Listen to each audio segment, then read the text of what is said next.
faith. Have faith. Believe in your source. Have faith. Welcome to Artists, Icons, and Entrepreneurs, the podcast that dives deep into the stories of trailblazers who shape our world. Our co-host, Lulu Benavidez, is a seasoned entrepreneur in the beauty industry, is a photographer, artist, and the proud owner of Lulu's The Salon in Galveston, Texas. Our other co-host, Krokonis Hanson, is a visionary in the entrepreneurial world with years of experience in business innovation and development. Together, they bring you insights, inspiration, and the journeys of remarkable individuals who have made their mark. And with that, let's get started.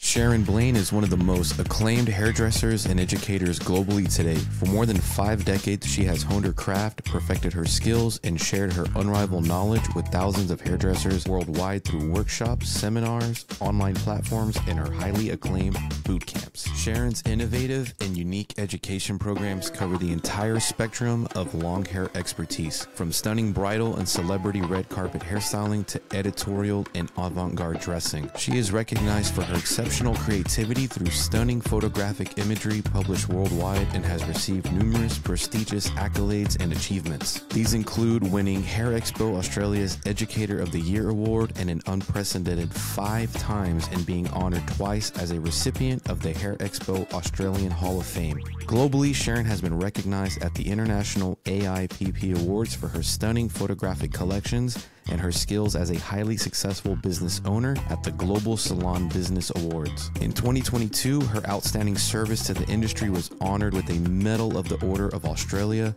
by the Governor General, one of Sharon's proudest moments to date. Rarely has a hairstylist captured the hearts and minds of her students as Sharon Blaine has. Testimonials and stories about how Sharon's education has impacted the lives and careers of hairdressers worldwide flood in daily, and her education calendar is booked solidly years in advance, all testament to her unwavering reputation as an outstanding and highly respected educator and mentor. Innovation is at the heart of Sharon's skills and mindset. She has pioneered many unique techniques and tools throughout her career, and even after 5 decades in the industry, she continues to revolutionize the way stylists learn, access, and absorb education. Sharon has developed a range of online and offline educational resources, including digitized versions of her highly acclaimed bootcamp workshop, over 180 tutorials translated into 7 subtitle languages, 4 books, DVDs, and hair padding. These resources are extensively used as training tools for colleges and academies worldwide. The renowned Sharon Blaine Bootcamp has been hailed as the best value and most comprehensive hairdressing short course offered globally today, and continues to enthrall its students with every delivery. Leading international platform educators, Hollywood stylists, Europe's key creative teams, top American TV celebrity hairdressers, as well as the best bridal,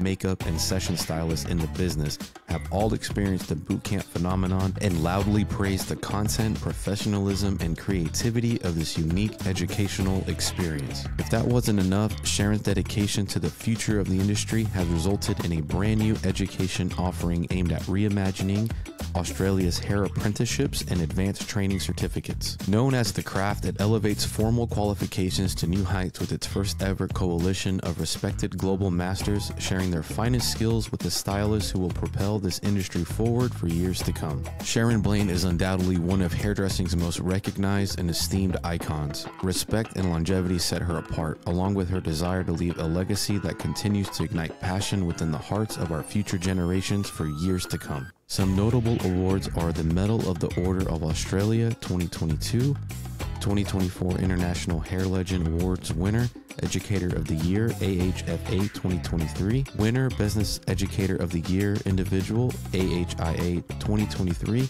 2-time inductee Hall of Fame, Hair Expo Australia, 5-time Educator of the Year, 3-time Education Business of the Year, 2-time Business Performance of the Year, 7-time finalist Hairdresser of the Year, Hair Expo Australia, and 2015 AIPP Awards finalist for Infinity Collection.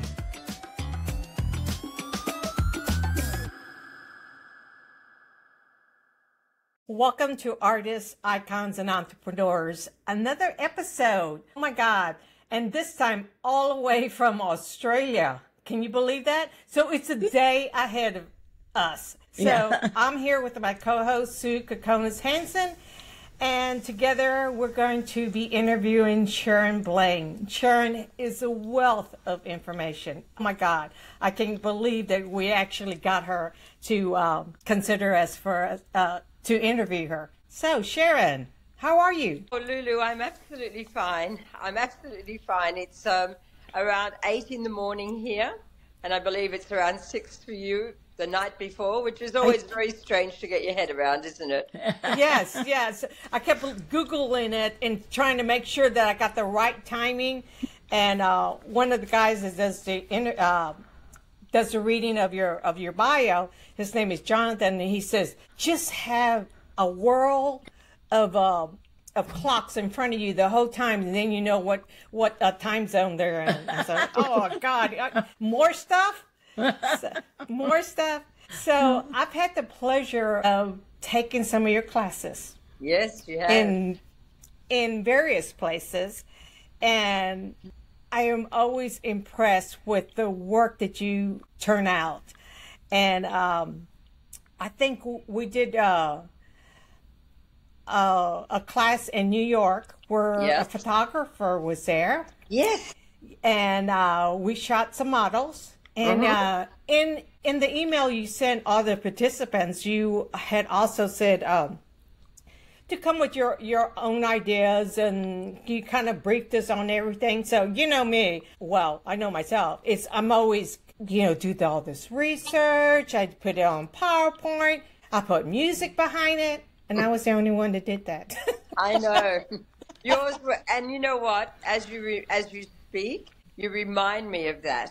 And that was so impressive, particularly as we had quite a lot of younger hairdressers who didn't do much at all. And I really thought, wow, you're so much ahead of the game. In fact, I wouldn't have been able to have done one of those, Lulu, so hats off to you. Oh, well, I learned so much. We made petals. It took 2 freaking days. You took us to an awesome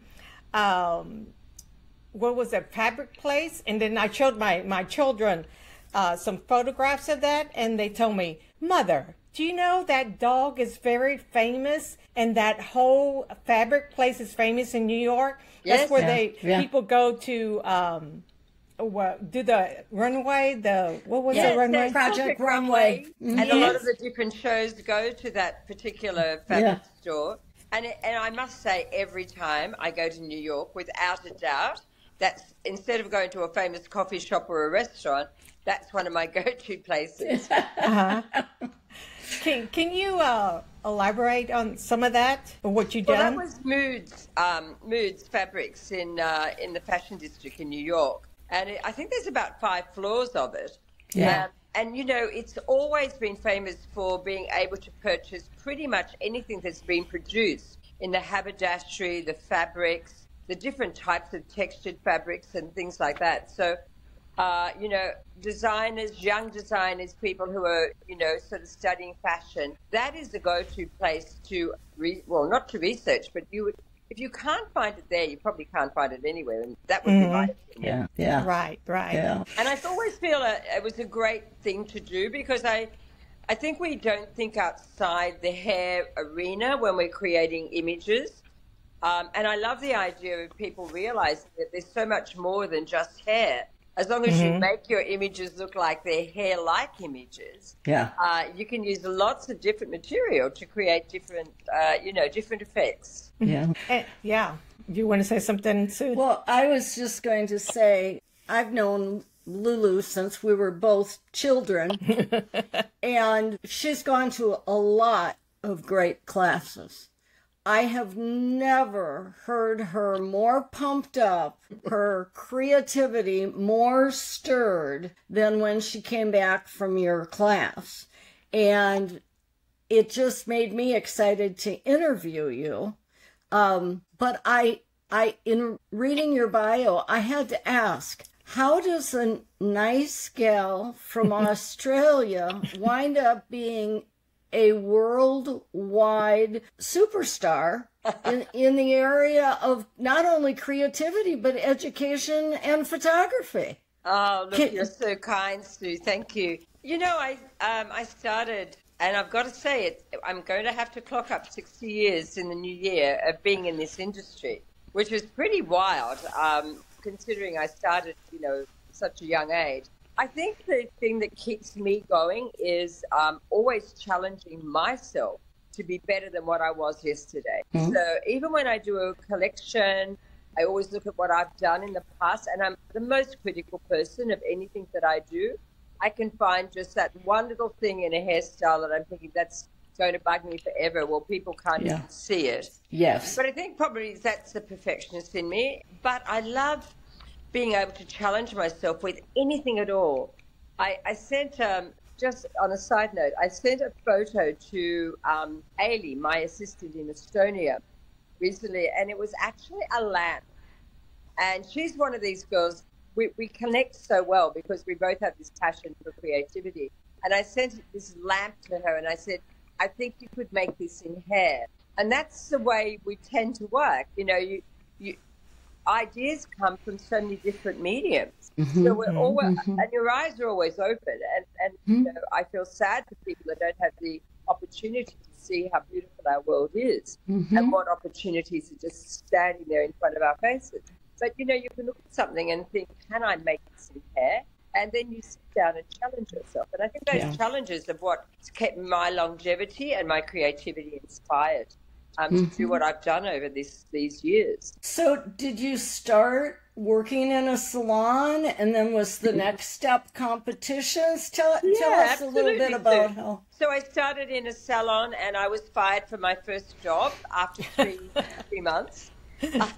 Because I was told I was never going to make a hairdresser. So, I was wasting their time and my own time, which was devastating for me. But I think those words have continued to ring through because I'm saying them again to you now, this many years later.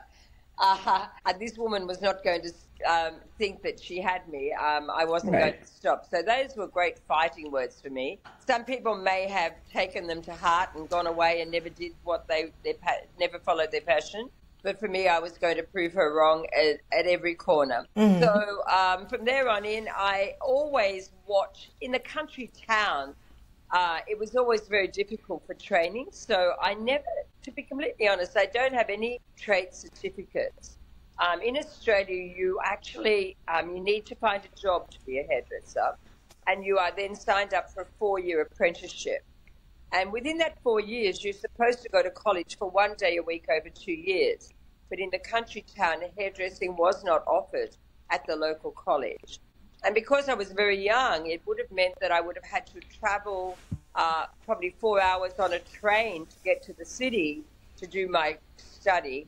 And of course, my parents wouldn't allow that. So I did my training on the job, but I can't say it was great training on the job. There wasn't.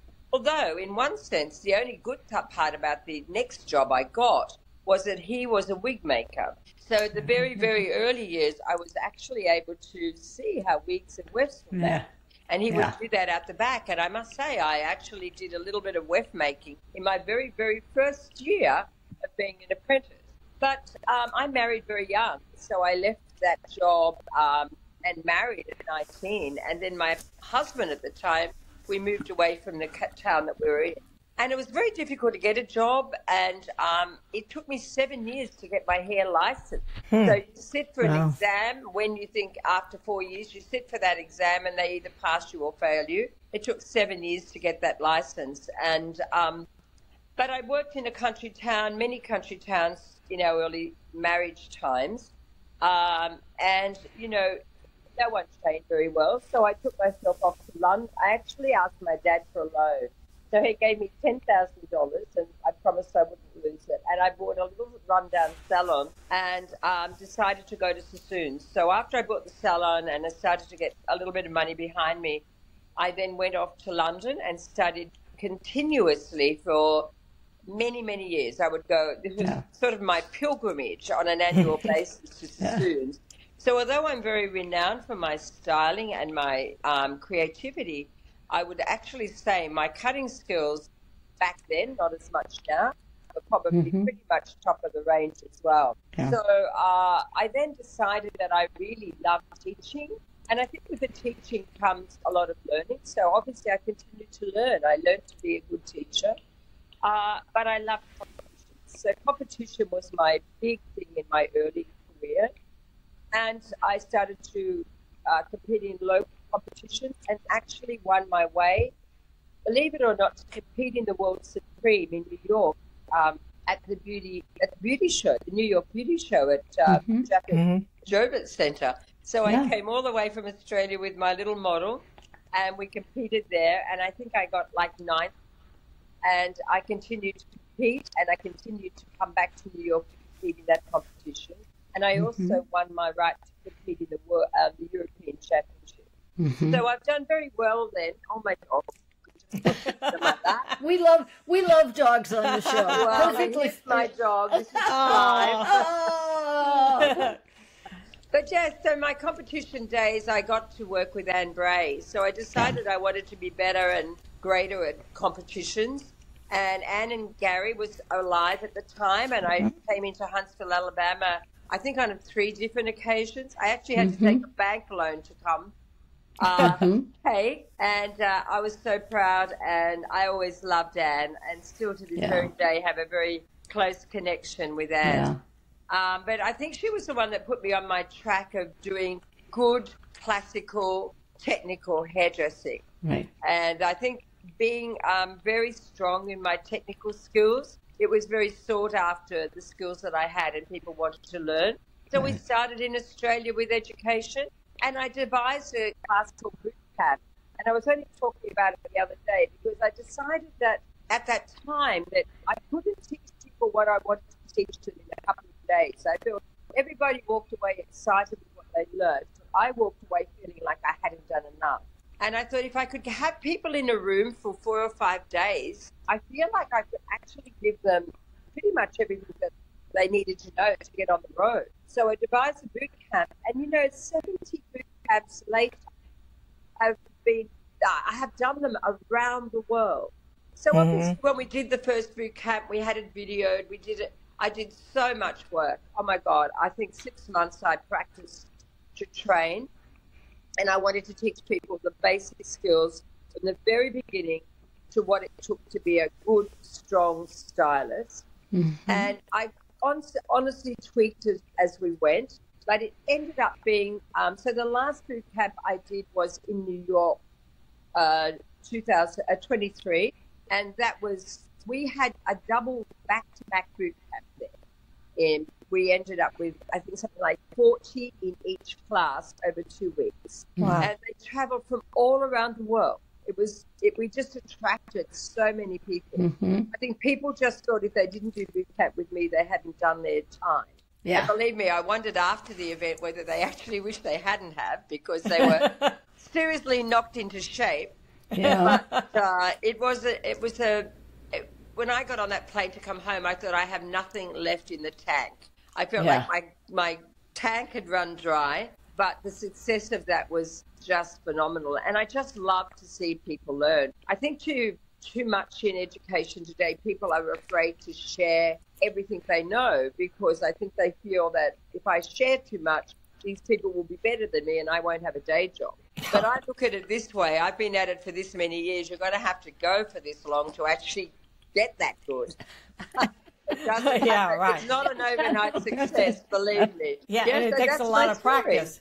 Yeah, it's been a very long focus, and it continues to be. It doesn't stop, even today, this many years later. If I'm doing a live, last week we had a video crew come over, and I did 6 new looks on mannequin heads for my online class, because we add 2 new looks every single month to the online subscription. And, it took me probably 10 days to design new looks, get them prepared and practiced, ready to put on set to do this, this video content. So you never stop. I think people think, when you've come of age, but I don't believe you ever come of age. No, you don't. And that's the beauty about you, Sharon, is that, you said that, one of your mentors was Anne Bray. Well, I remember when she was doing a class for Aquash, everybody would go out to dinner, and she was in her room practicing what she was going to teach the next day. And that's what you do all the time. You go back to your room and you practice, but you also tell the ones that are taking your class that, you know, in order to get great, you have to practice. You've got to practice. You can't just come to the class and think you can just walk away and be great now. And you know, I can only give you so much, and I can stand there and hold your hand, and I can give you feedback and, you know, sort of coaching. But I think until you actually continue to do it, and I got to say, I think the number is about 5 times. So I feel like I do something and it's bad, and then I do it again and it gets a little bit better. But until I get to about 5 times the repeat, I actually, now I think that's good. I think that's right. I know how my hand has to sit. I know how I have to direct the hair. I know which comb is the best, which spray, how much spray. That's what I think. So, you know, don't try to be everything. Don't try to create everything all together. Select something and work on it until you've perfected it and then move on. But I think if you do that with your basic skills, then the evolution of creating new ideas, new looks, definitely comes up. Right. I feel sometimes when I look at younger designers today, they want to rush things, meaning they want to get into the creative phase before they have those really solid technical foundations. You can't be good creatively if you're not good technically first. And I hear you sort of saying that because, and you're, you know, that's terrific. One of the things that I wanted to ask you was, I mean, it's apparent you're a lifelong learner, and I would assume that is why you're a lifelong sharer, because when we really learn something and are confident, we want to share it. And certainly Anne Bray, I mean, I think the whole world is in love with Anne. I'm just curious as to who you're getting inspiration from these days. Oh, look, I think the likes of Eugene Solomon, Sam McKnight, Guido. I'm very much a follower of the designers for fashion shows. Yes. So the minute the fashion shows are on, whether they're Milan, New York, London, wherever they are, Paris, I am absolutely glued to every runway show, you know, clicking through, seeing who's done the show, looking at their work, trying to find behind the scenes, screen grabbing different little snippets along the way. I think those people are the leaders. They're like the mature hair designers of our world, and we just take that show and break it down for the, you know, for the masses, I suppose. So there might be just, you know, one way they've done a fringe, and I think, oh my God, that's so amazing. And I'll just stand there and work. How can I do that fringe? I'm not always trying to recreate or copy, but look at it. How can I utilize the angle and the flow of that hair into something that could be now into the mainstream arena? Because I like to create images that are useful for people to do in the salon, or, you know, whether you're doing a bride or a red carpet event. That's what I want to water down, what they do, and bring it into the real world. Because a lot of the looks on the runway aren't always 100% wearable, but when they're tweaked and manipulated to, you know, user-friendly techniques and, you know, what's running as a trend, I think it works very, very well. But they are the people, editorial session stylists are definitely the people that I absolutely, you know, I love color. Devour. Yes, non-stop. And you do a lot of those shows right now, don't you? You know what? I've stopped doing shows now. I really find that lining up, you know, and doing that. I think I probably, you know, you go through your stages in your career of things that you must do. And, you know, I've had, for example, we spoke about Project Runway. It's going back some time now, but I headed up Project Runway, the TV show in Australia. You know, then I wanted to do runway shows. So I was happy to be on anyone's team. And I headed up a lot of the Australian designer shows. and I got a chance to work backstage with, in New York. But to be honest, it's not necessarily, I don't feel like I need to have that on my criteria, on my, curriculum, not my curriculum, my CV. I've done it. I like to do things and let's move on. What's my next new thing? My next new thing, I want to work in opera. I want to work and do wigs for opera and ballet because I haven't done that. And I want to really move a little bit further into movies because I got a chance to work on a lead in a movie through lockdown. And then, of course, I just wound up my classes again. So, you can't do everything. But I seriously would love to start working more on movies. So, there's all different aspects of our industry. And I don't think a lot of young folks realize that there's more to our industry than just working behind the chair. We have a phenomenal industry. We have a lot of beautiful career paths. And if you're super skilled at what you do, the door will open for any direction you wish to head. And I'm blessed to have that knowledge because I know that knocking on doors isn't so easy. It's so difficult for me to get in the door. Probably my age might be the only limitation these days. Okay. We're all the same age. Oh my God, I don't like it. I don't like it. So, it's what you were talking about in terms of just growing and doing things. I think a lot of times that the burnout factor in our business is tremendous because you can have really good hairdressers that love this profession, but after 10 or 15 years behind the chair with the same clients, the same routine, the same type of environment, they just, it's no longer fun. And that was part of when Lulu and I talked about was not only to be able to put the spotlight on people like yourselves who've done so many wonderful things, but to also let people know that there are so many other avenues they can take those skills. Yeah. Absolutely. I mean, Anthony Robbins is going to be the first one to say, if it's not working, you need to change. So if you're stuck in an environment and you're complaining about burnout and it's boring and it's all of that, the only person that you need to fix is you because no one's telling you to stay there. No one's forcing you to be I think you have to get out of bed every day and choose the path. You're going to be happy and miserable. What path are you choosing? If it's not working, you need to change. And, I ran businesses. I've got to say I've worked in many salons because if it's not working, I need to find an environment that is working. And I always say to these young folks who are very quick to say, oh, I don't know. I wanted to be a hairdresser and, just didn't like the salon. It might take 5 or 6 salons to find your tribe because you don't always fit in the mold of the salons that we're working in. And if you are unhappy in that salon, then that's not your tribe. You need to find the salon environment that fits and the one that you're comfortable and you want to show up every day with a great attitude. I have a great thing, and I used to think about it with my staff when I run salons. There's a use-by date on a bag of, on some meat in the freezer, yeah? You have use-by dates on your, what?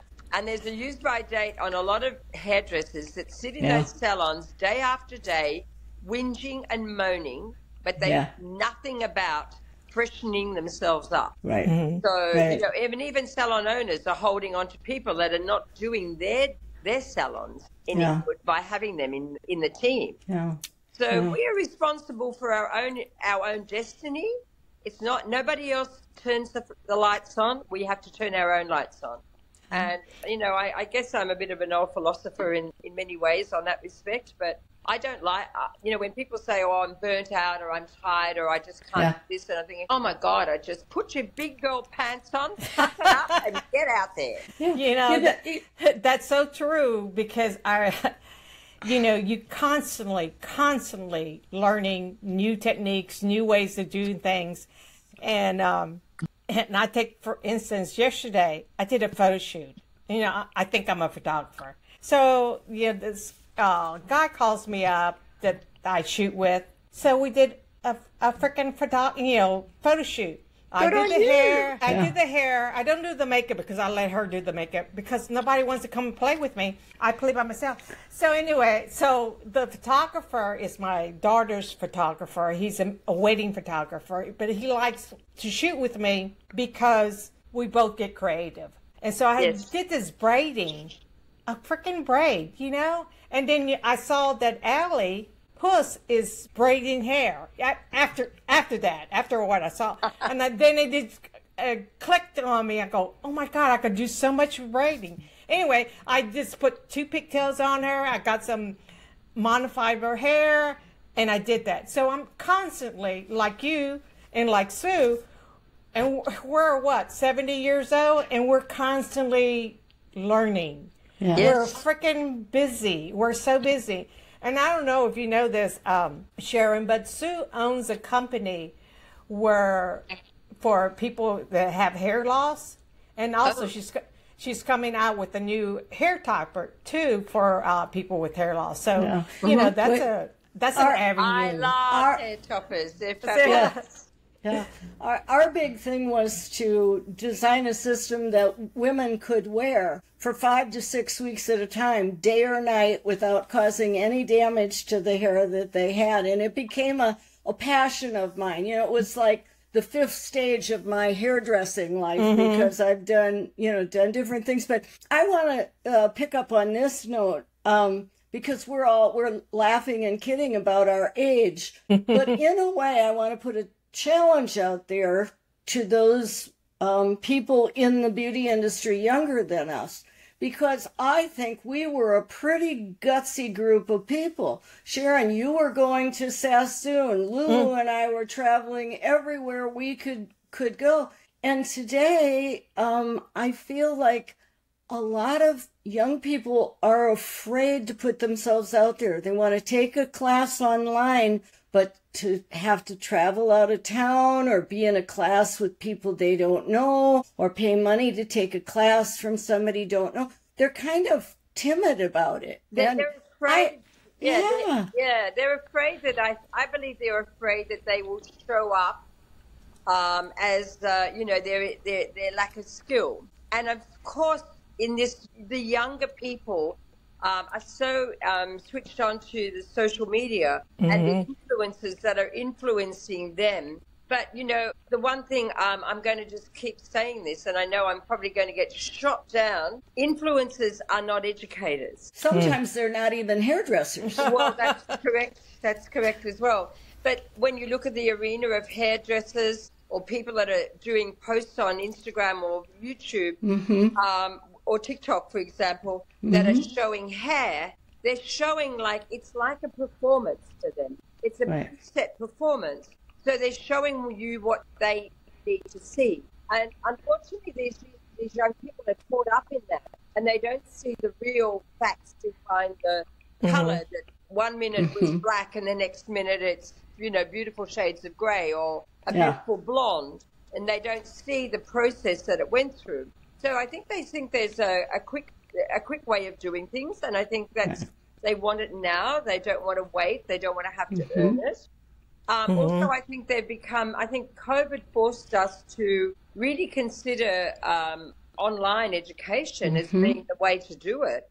And I think people of our age are we love the interaction in the classroom, and we are still attending. But the young ones that have been more, they've more got into what's online. Yeah. So there's 2 different markets for education now, and we've learned that as well. That's why we have online, and that's why, I've always done the hands-ons as well. Right, and that's I didn't mean to put down hands online, because we do online as well, but it's that you're progressing to a place. So if all you ever want to do is get on TikTok and watch 30-second, that's entertainment. That's not education. And it can create something in you where you want to learn more, but it's not the end of the line. It's the beginning, Yeah, absolutely. And, I do think as they developed, if they if they actually stay in the business long enough, they actually realize that they seriously need to get better skilled at certain things. And that's when I feel like they come to my class. Yeah. You know, and I'm actually excited. I look at the people that sign up for me now, and they are youth. They are young, and I'm so thrilled that they saw that they actually wanted to go out there and learn. Yeah. But there's still a lot that don't. Yeah. But it depends, you know, on their career path. If they say, you know, I really want to do editorial, I want to do celebrities, I want to do runway shows, they actually will not get in the door with the current skills that they think they need. No one's going to get in the door being able to use a straightener with a curl in.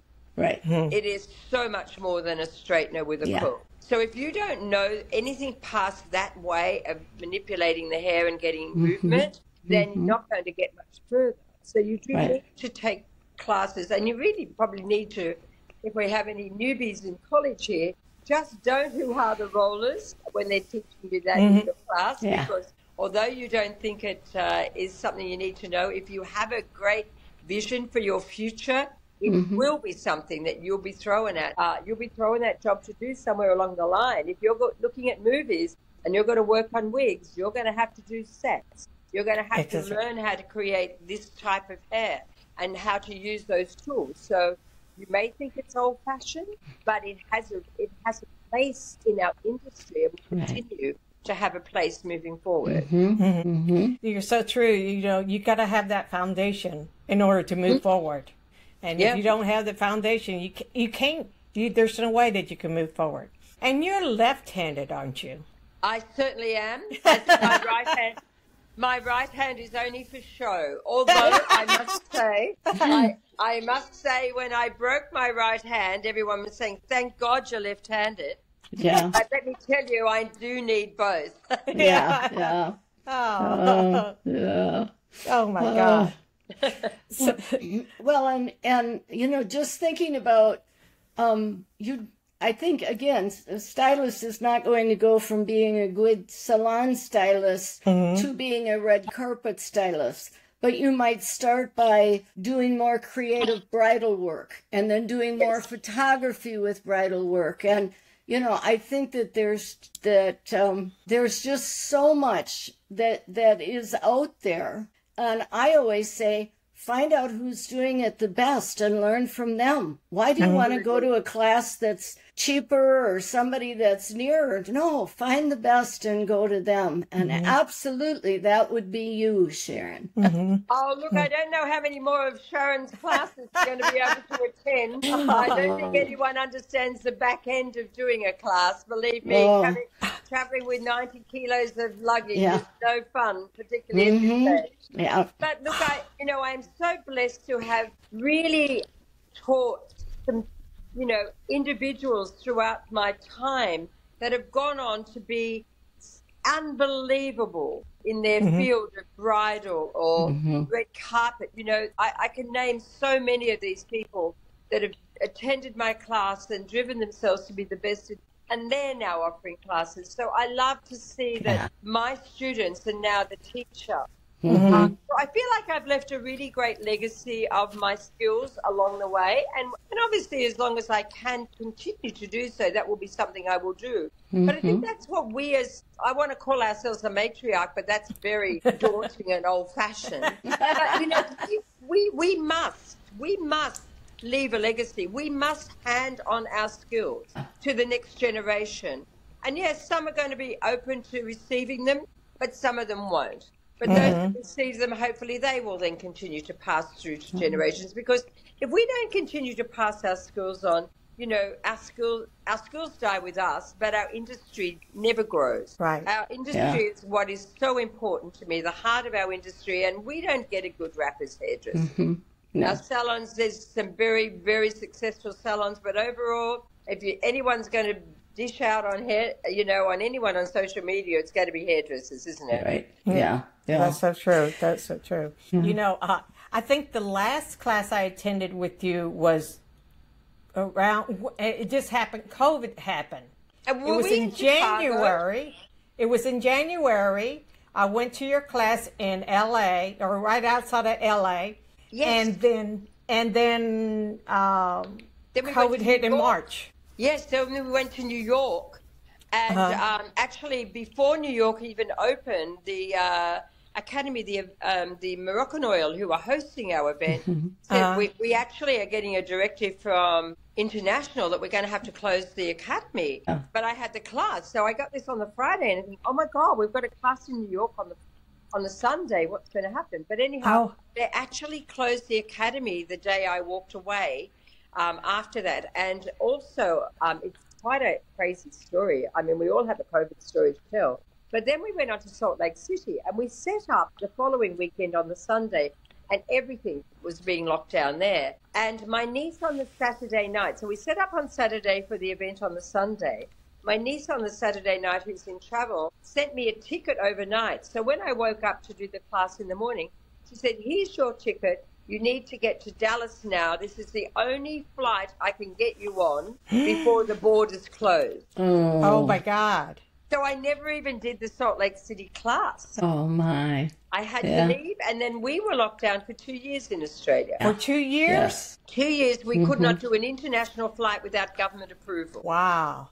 So the first flight I did after 2 years was going back to Canada and, honouring my students who had booked for, there was a double class booked of students. So I went back to honour that class. And I love to tell this story. I don't know, I never had an experience like this in my whole time of being an educator. But walking back into that room, because apparently people in Canada were locked down quite a bit as well. Yes. And all those individuals that came to that class were so emotional because all of a sudden they're now connected with like-minded people.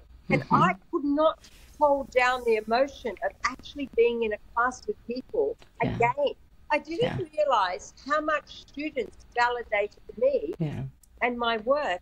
You know, you just do what you do, but, you actually do it because they actually validate your needs as well. Yes, and it was quite a deeper level of thinking, but goodness, it was an overwhelming class. And I've got to say, probably one of the best classes I've ever done because I think we're so desperate to learn. I was so desperate to do my job and everyone appreciated everybody and we're just like best friends after that class. Wow. It was just a really cathartic sort of experience for me. Yeah. Can you tell our audience what classes you have coming up, maybe different types of classes you're doing, where you're going to be? Oh, gosh, or where they can now at least... you're putting me on the spot. Because or to be at least... completely honest, I haven't booked any future on hands-on classes. Oh. I'm struggling with a few personal things health-wise, so I'm really holding back on announcing anything. And what I do have, I decided that if I can't go to the masses, that the masses can come to me. Right. And I am actually in the stages of being able to announce on the 15th of September in Sydney, Australia. I am actually creating a 3-day massive educational event that is bringing international artists to Australia, as well as Australian artists, as well as Noise. Now, I don't know if you know Noise. Noise is a crazy hair show that travels all around the world from China to Russia and everywhere in between. I'm actually I'm hosting this Noise event at this particular event next September. I'm bringing in some of the best in our industry who are technical hairdressers. And my goal for the whole event is there will be no influencer educators on the stand. Yeah. They must be technically skilled and known for their technical skill. So I have cutters, colorists, avant-garde. I've got the best in the business that I've lined up to present over these 3 days. And we're actually going to be doing packages as well as accommodation and ticket packages. So I would like to think within probably the next month, if anyone thinks Australia is their go-to place, and particularly if you're looking in America, this would be a great opportunity because the dollar is so bad that you will be getting this price. You'll be getting this price pretty much at like 40% off because you'll be paying in your American dollars. So it's a really cheap seat for you guys. Yeah. But look, I put all my energy into this. I'm working really hard on it. And I feel that this could be the way of the future with education. Yeah. Bringing lots of like-minded people into one location and offering this great technical experience over 3 days. Yeah. So that's my proposal. That's what we're working on. And we're at the stage now where I'm still alive after we worked out the budget. So that's a good thing. Whether I'm still alive if we don't sell tickets, that will be another thing for another time. But I feel super confident that people will embrace this new way of education. And it's just bringing all these top people to Australia and giving you a 3-day experience of everything you would ever want to learn from the best in the world under the one roof. And, Wow. And you know, brands do this, but you know, I'm an individual educational brand, not a product brand. Correct. So it's very different for someone like myself to be doing this. I've got this dog that has decided to be on the table. I think I'm going to throw him outside, but if I put him outside, he'll bark. Yeah. Clive, you need to behave. So he decided he wants to eat the buttons off my shirt. Oh. So if anyone is interested in that, you know, we will be posting, obviously, over the next few weeks, all the information, the ticket sales, and everything like that. And I really feel excited to be able to welcome internationals to my class, to my event, because Sydney is probably the most beautiful city. I was lucky enough to be doing a bride on the 37th floor overlooking the harbour on Saturday. And the sun was shining and it was blue and it was beautiful. And I thought, I have travelled the world. I have seen the best of every city in the world. And nothing takes your heart more than the harbour of Sydney. Yeah. And the hotel that we've decided on is just a walk to the harbour. It's a walk to every beautiful part of our city, and it's going to be in spring, so it'll be spectacular weather, but not so hot that it's going to, you know, cook you. Yeah. So yeah, I'm very excited for what we're doing. So that's what's happening, and of course my online. I have the online subscription, but we haven't even launched it yet. It's sitting there waiting to come out. I have a new funnel on online, and it's called, I want to call it Sharon and Friends, but that's a bit corny. But I'm bringing in my friends who have done fabulous video content, and they will be featured on my site as well. So we have cut and color and makeup and barbering and all different aspects of styling. So I have a lot of my friends that have created content, and you'll be able to jump onto my online Sharon Blaine Education and actually purchase their material through my site. portal. So I think that's really nice to do as well. It's good to be able to introduce some really fabulous educators, and you know, if I just want to promote them, because I really want to promote everybody who I think inspires me, that should then go on to inspire others, because it just makes us a better industry overall. Yeah. And we want to promote this as well. So please keep us in the loop. Send us any information. We want to be pointing the way. Yeah. Yeah, we definitely will. We might see you girls down under next September. Oh, yeah. Why not? Lulu, a good experience for you. I'm going to buy my ticket now. Oh, Sharon, you have been such an inspiration, and everything that you're doing, your online classes, the event that you're going to put on. Oh my God, I can't hardly wait to see it and hear it. And honestly, I am not even able to sleep at night on many levels. Yes. Yeah. You know, maybe financial ticket sales, but what I'm not able to sleep about is the amount of seriously amazing people that have agreed to do this.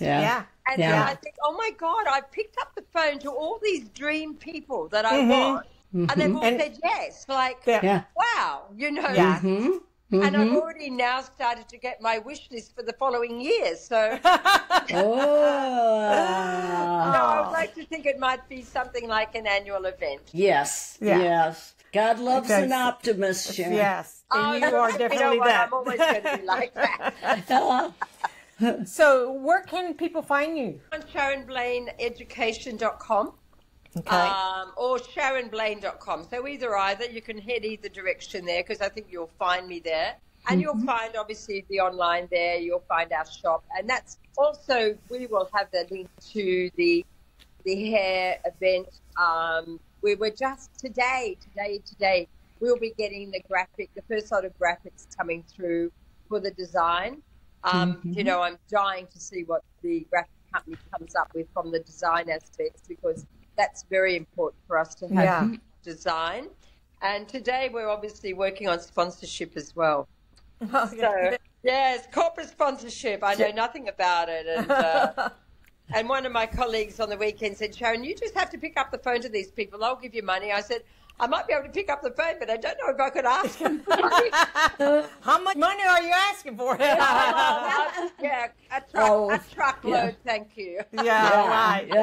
Yeah. It's you know what? An event like this doesn't come cheap. No. You know, it you've doesn't. got three days of hotel. We've got commitments to rooms. We've got food every day. We've got a meet and greet cocktail party in the evening. Hosting the noise event in a separate location and flying and accommodation and food and oh my God. yeah. And then of course we've got to think about the lighting, the sound, the microphones. Fortunately, I have a fabulous producer that's over all of this. She sent out a brief for the audio brief and I didn't even know what she was talking about. Yeah. So airways is the number one problem for me. Thank God Right. I've always been the greatest believer. Surround yourself with people that know more than you. Right. That's exactly. right. That's what you do. Exactly. Well, and we will certainly be encouraging this. I can see Lulu and I may have to volunteer to be tour guides, to bring a few of ours. There's a couple of dozen that come to mind right off the Well, bat. I tell you what, if you have a little group, a groupie set that would come with you, please reach out and we will definitely have our travel person set up a beautiful little itinerary. We're looking at getting some bridge climb. You know you can walk over the Harbour Bridge, don't you? Yes. No. Oh, no, I didn't. Yes, yes, you can. Lulu, you can. And you can walk right to the very top part, not just across the bottom. So that's one of the big things for tourists to come to Australia. And there's some beautiful, you know, tourist things that we have here. So I would imagine people would come for the 3-day event and maybe make it a 5 or a week. Yeah. Oh, definitely. And you know, going up to the Barrier Reef, which is Australia's most iconic area for the most beautiful coral and things like that. That's where a lot of tourists go. And they also head to the Red Centre, which is where Uluru is, which is that red rock out in the middle of nowhere where people just feel that they gravitate to. So, you know, people have the vision of wanting to do some toury things around. We have an agent that will be managing that on their behalf. So, yeah, it's pretty exciting times. You know, it's wild. I can't believe I've signed up for this, but anyhow, I'm so far down the track, I can't turn around and go back You can't. Oh. Well, thank you so much, Sharon, for, you know, this interview. You are a wealth of knowledge and your drive is unbelievable. It's unbelievable. Thank you. So much. Thank you. Thank you so much. Yeah. Any closing words, Sue? Well, I just feel so lucky that there are people like you who are willing to put the time and energy in to give back to our profession and who are always striving to make it better and to help people. And when you're doing something that involves the best of the best, how can it not be a fabulous experience? Yeah. It's just...